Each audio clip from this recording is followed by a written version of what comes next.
Shaka, what has Chuck's work in improvising in broadcast media, what has it done, you think, for this generation or ensuing generations of disc jockeys?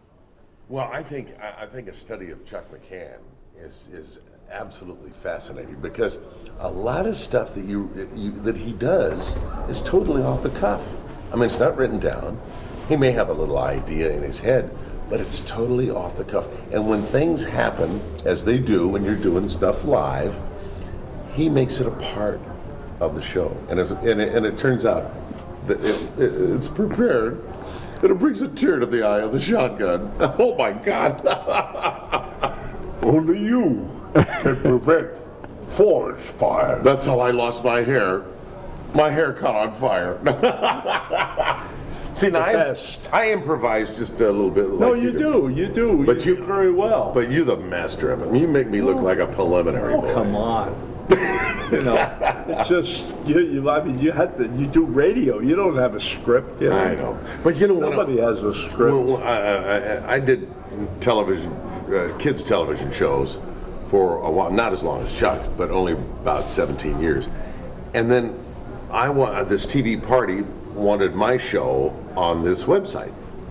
And so I looked around at some of the other children's show hosts, and a guy that really jumped out at me was Chuck. With what he did back in those days, black and white cameras. I mean, the lights were incredibly hot.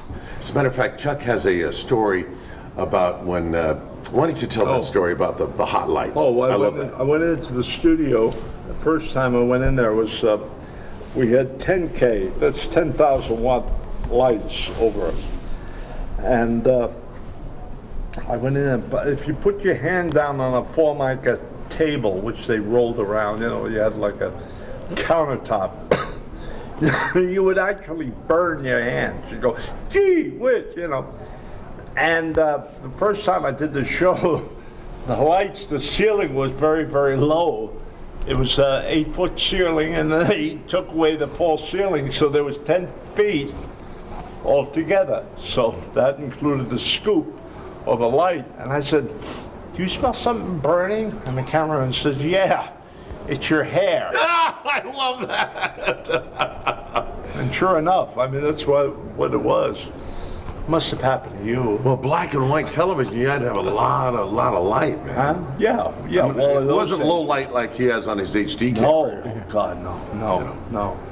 But I went through the whole transformation of television, and I did my show in color eventually. In fact, the first day we got color at the studio, I went into my makeup room. Channel 11, New York? Channel 11. Oh, well, this was on Dumont at WNEW. And I went over and I took green makeup and I did my whole face and hands with green makeup. And it was the first time that they went color.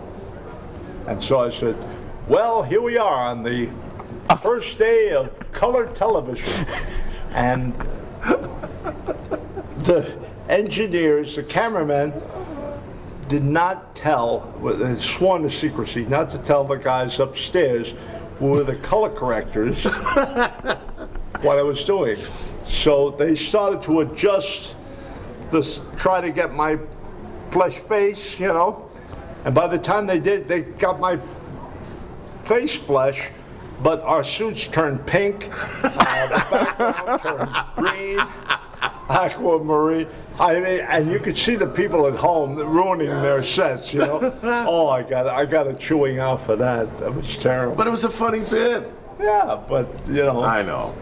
Do you feel a great kinship, even as a radio personality?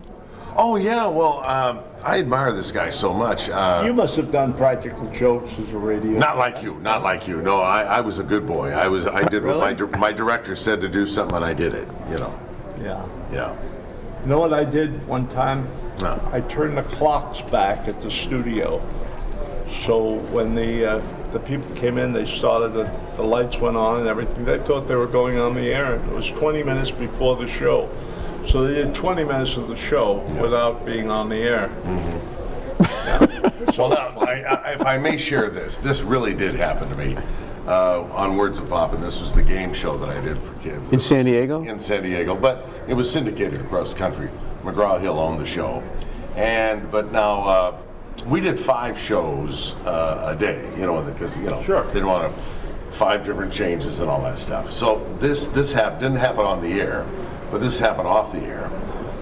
We had a producer that screamed at the top of her lungs when something went wrong. If I did something wrong, I could hear it in the headset of the floor director, So anyway, we did a hangman game. You put the first letter down and then the last letter, and then the kids are supposed to, So the guy who's running the letters backstage, he put one letter down, and then he put another letter down that he wasn't supposed to, and then he pulled it back up, But then the kids already saw it. Yeah.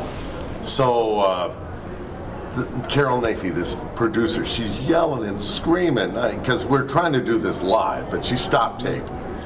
And so anyway, she yelled and screaming. Poor Bob, he's just a really nice guy. He was so sad. And I had my lavalier on. So Carol took off, and Bob was almost in tears. And I went backstage, and I said, Bob, don't worry about it, man. She's a hothead. Don't worry. Just fuck it, man. Don't worry about it. Just fuck it. And just piss on it. And so you got to realize my lav was hooked up to the audience. All the kids heard me say fuck. Oh, man. My wife. Wow. My wife comes out of the audience, Linda, and she goes, "Hey, your mic." I go, "Yeah, it's my mic. What? Get the fuck out of here!" Oh, no. So anyway, wow. that's my little story, and I'm sticking to it. Yeah, it's stuck with it. It's not that. By the way, I'm selling pens and pencils. Are you? Would like to buy any? Hey, am I taking you away from selling books, or did you get your? Well, let me get the hell out of here. No. Who'd want to buy my book? Oh, it's okay. What's the book called? Don wants to buy it. It's been so long since I sold one, I forgot. No, I'm kidding. So.